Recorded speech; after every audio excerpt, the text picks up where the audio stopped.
We're on a mission to build big, from millions of homes that will improve affordability, to major projects that will transform our economy, to the new military hardware that will protect Canadians and our sovereignty.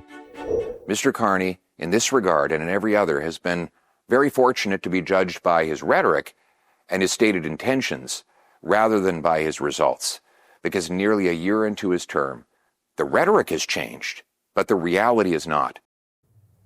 The Prime Minister and the Leader of the Opposition both releasing videos to help outline their priorities for this city. Mark Carney in particular with those words that got a lot of attention last week in Davos, and that video that just dropped yesterday talking more about building Canada, defining a path for Canada in these tumultuous times. What should we make of all of that as the House returns? Let's bring in our Sunday Scrum. Ryan Tumilty is the Toronto Star political reporter in Ottawa. Catherine Levesque is an Ottawa parliamentary reporter for the National Post. And Rob Russo is a writer for The Economist and former CBC Parliamentary Bureau Chief. Good to see everyone.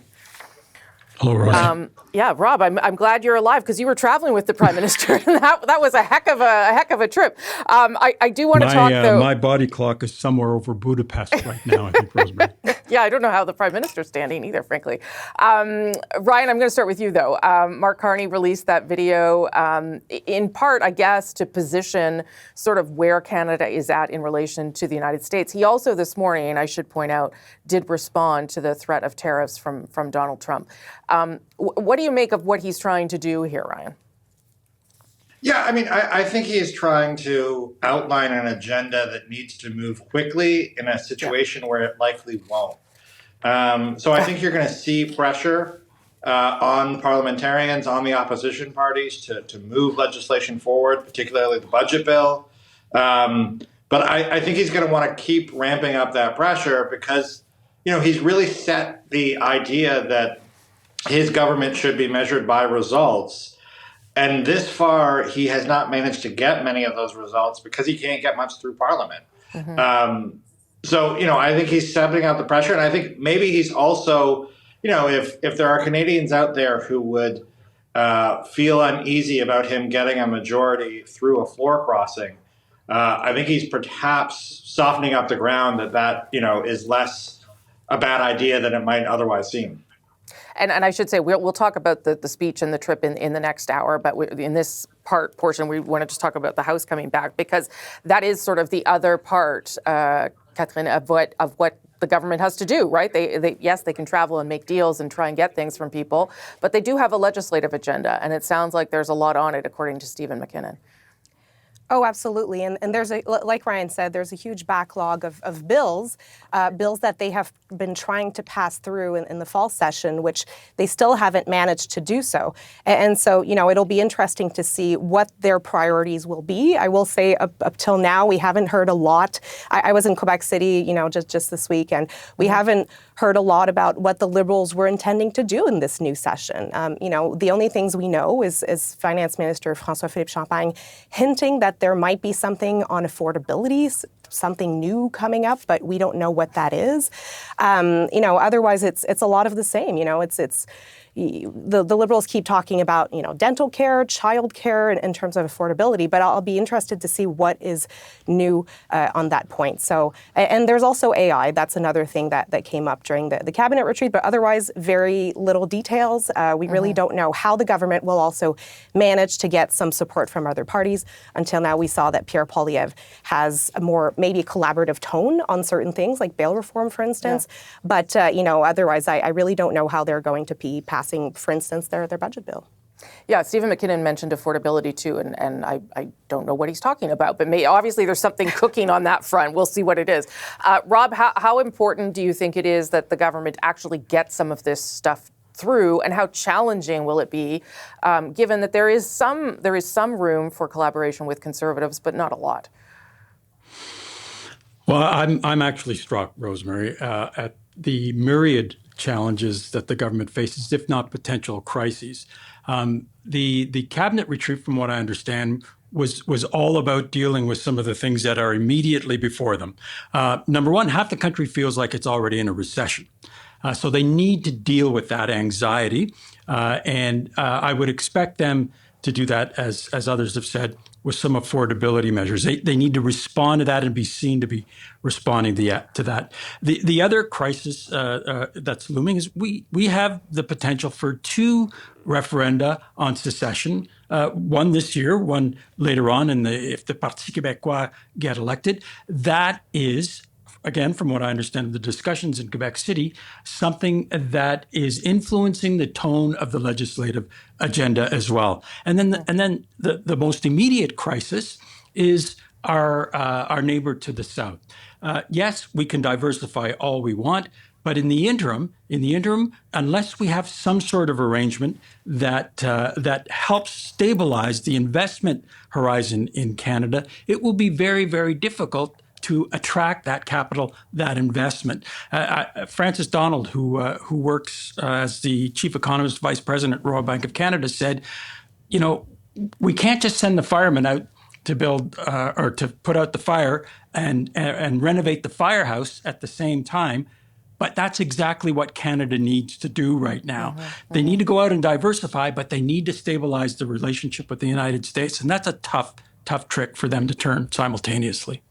Ryan, obviously it's the government that has to get all this stuff done, and the pressure is on them. But I wonder what you'll be watching for from the Conservatives, given that video from Pierre Poilievre. I spoke to Andrew Scheer on Friday, and we'll see that later. But they are trying to walk that line of, we'll help when we can, but we also expect you to do more, which I think is a challenging position for them as well. Yeah, I would suspect perhaps we'll see some help from the Conservatives on a number of the Liberal crime bills,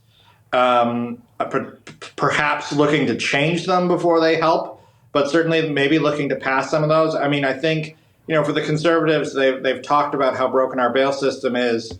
I think if you ignore a piece of bail legislation that's in front of the House of Commons or stall it in any way, sort of undercuts that argument that you're trying to address those problems. But I don't see this Conservative opposition being prepared to help this government in broad basis, because they fundamentally view the world differently. They view the problems differently and the issues differently. And I think they are trying to make a case for themselves as a government. So it's sort of hard to pass everything the Liberals want to do and say it's okay in that situation. I'll also be curious to see, I think we're going to have 2 Conservative oppositions in this session, one for the next week ahead of Mr. Poilievre's leadership review, and then perhaps a different one afterwards. Yeah, that's a good point. Catherine? Yeah, absolutely. I mean, I think this week Pierre Poilievre wants to bring forward, once again, his Sovereignty Act. So I think there's going to be a lot of talk about, where the Liberals and the Conservatives can probably work together. So, it'll be interesting to see that new tone. And I don't know if we can call it a new tone. I think, the Conservatives have always said, we'll collaborate when we agree with something.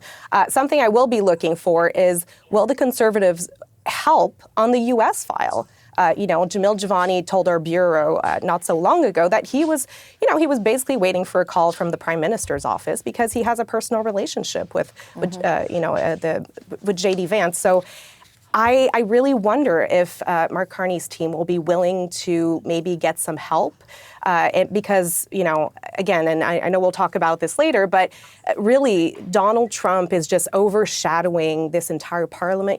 We can talk about the legislative agenda as much as we want, but like we saw in the cabinet retreat, Trump is everywhere, and he can really influence the agenda in a big way. So, I'll be looking for that collaboration on the Canada-U.S. file. Can I give you the last 30 seconds there, Rob? Sure.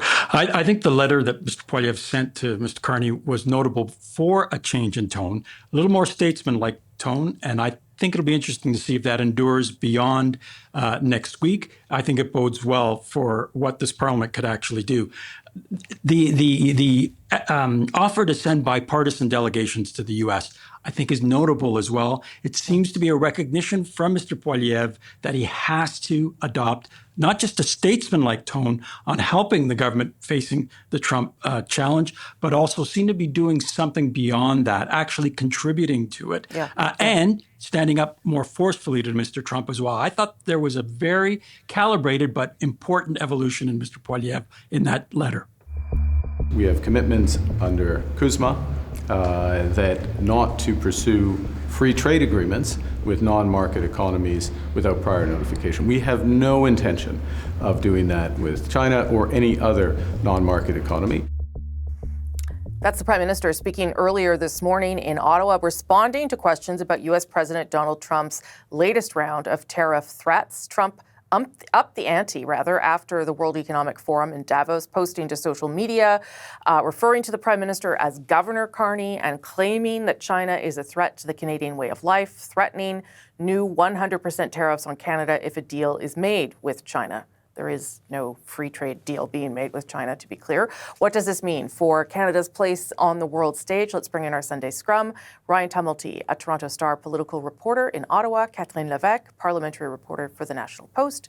Rob Russo, a writer for The Economist. Everyone's in Ottawa. Rob, I'm going to start with you because you were on that trip with the Prime Minister and heard that speech in Davos. And now you see the reaction, somewhat delayed reaction from President Trump.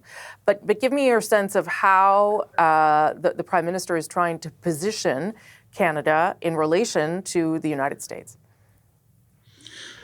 Well, I think it would be a mistake to say that he's trying to triangulate Trump with China. He's going to India, for instance, in about a month and a half. India is going to play a huge role in the future of Canada's trade diversification as well. But what he did, beginning in Beijing, when he said that the United States is no longer a stable or reliable trading partner, or as reliable or stable as China was he was suggesting that, in effect, what I call the reverse Costanza. It's not me, he's saying, it's you, to Donald Trump. You're the one who has turned your back on your best friend. You're the one who doesn't want us to be your best trading partner anymore. You're the one who is, in effect, menacing our sovereignty, and now you're getting involved in potential secession in Alberta. So it's not me, it's you, and I need to do something about it. You know, we can't just sit here and be an abused partner. And if you go back to, I think it was April 3rd, 2025, during the election campaign, he kind of laid all of this out when he said, if the United States is no longer willing to lead, Canada will. Now, he had to know that doing that in that forum, using that language, was going to provoke Mr. Trump. So there may be a cost to pay for that. But it seems that he's willing to do that. And it'll be interesting to see. I see a lot of ads on social media that look like campaign ads, whether or not he uses this to spring into a spring election. If he doesn't get his majority, if his legislative agenda is thwarted by the Conservatives. I'm watching for that over the next few weeks. Ryan, do you think that the speech it was risky, given what we've seen from the president over the past 24 hours or so? Yeah, though I would say I think everything is risky with the president of the United States.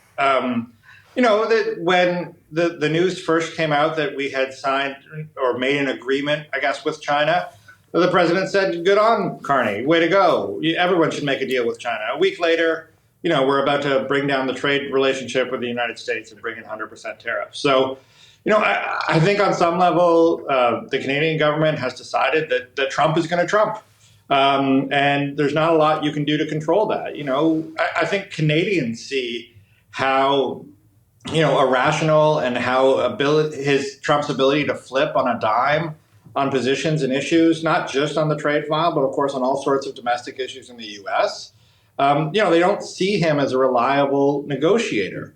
So I think Canada has to do what it's going to do. We've tried being very nice to him. We've tried, you know, taking a tougher stance through the last year, and both ways have failed at various times. So I think Canada is just going to keep doing what it can in this regard, and you almost have to take the risk that Trump will lash out at you as a given. Mm-hmm. Catherine, I mean, that's all true, what Ryan said there. But we still want to have a negotiation of CUSMA. We still want to preserve those things, I think, what we have. So I wonder whether we are now in a more complicated position when it comes to that particular negotiation. Oh, 100%. I mean, we can't change the reality that the U.S. is still our largest trading partner. And anything that President Trump may do or say will have an impact on us. So, I think that Mark Carney, by, giving this speech at Davos, I think, everyone can agree it was a very good speech. It really, I think, ignited some Canadian pride here at home, but at the same time, he poked the bear. And President Trump has very thin skin, and he will respond to things like that. And I think he reacted maybe mostly to the praise around this speech. So yes, there are consequences to that. And I don't know if the federal government was prepared for so many reactions.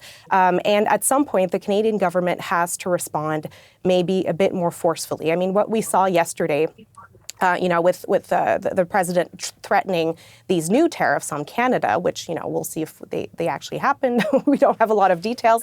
I think what we saw, the response from Minister LeBlanc was to say, oh, don't worry. This is, we announced a strategic partnership, but really there's no free trade deal in the works, which is true. But, I kind of wonder if, the Canadian government was prepared for such a forceful reaction from President Trump. Another example maybe where the Canadian government could have maybe reacted in a more forceful way was, those comments about NATO and, about our Canadian soldiers.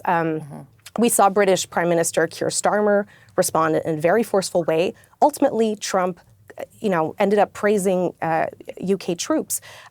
We didn't see, that forceful of a reaction immediately from the Canadian government, and certainly not from the Prime Minister. So really, I think they have to adjust to all that after poking the bear. Well, and he's back to calling the Prime Minister governor, which, whatever. I don't know what we do with that. But Rob, did you get a sense when you were on the trip and talking to lots of people that they are prepared for the risks that come with that kind of speech, that there is a way forward, that they see a way forward? Yeah, look, anybody who's raised toddlers into teenagers would have known that this was probably likely. So were they prepared? Yeah, I think they were prepared. I think initially they might have been surprised at the mildness of the reaction from President Trump. But here's the reality. They are dealing with a world that's changed, not of their own volition. I spoke to Mark Miller for a piece I'm doing on the kind of fallout of all of this, and he said, here's our challenge. We have to deal with the end of the world, and we have to deal with the end of the month. The end of the month stuff is very important for the government's re-election. People are having trouble meeting the end of the month payments. The end of the world is on a separate track, but they have to deal with that as well. It is a fact. We are dependent still on the United States for our prosperity and our security. That isn't going to change tomorrow. It's going to take years and years and years. And in the interim, we're going to have to deal with the reality of Donald Trump because he's here for 3 more years. And that means coming to some sort of arrangement on trade and some sort of exit ramp off this sort of slew of inanities from Mr. Trump is going to be required. Rob Russo, thank you. Thank you for being here today. Catherine Levesque, thank you. And Ryan Tumilty, I think I'm going to see you on the radio tomorrow morning on The Current. Thank you all very much. Enjoy your Sunday.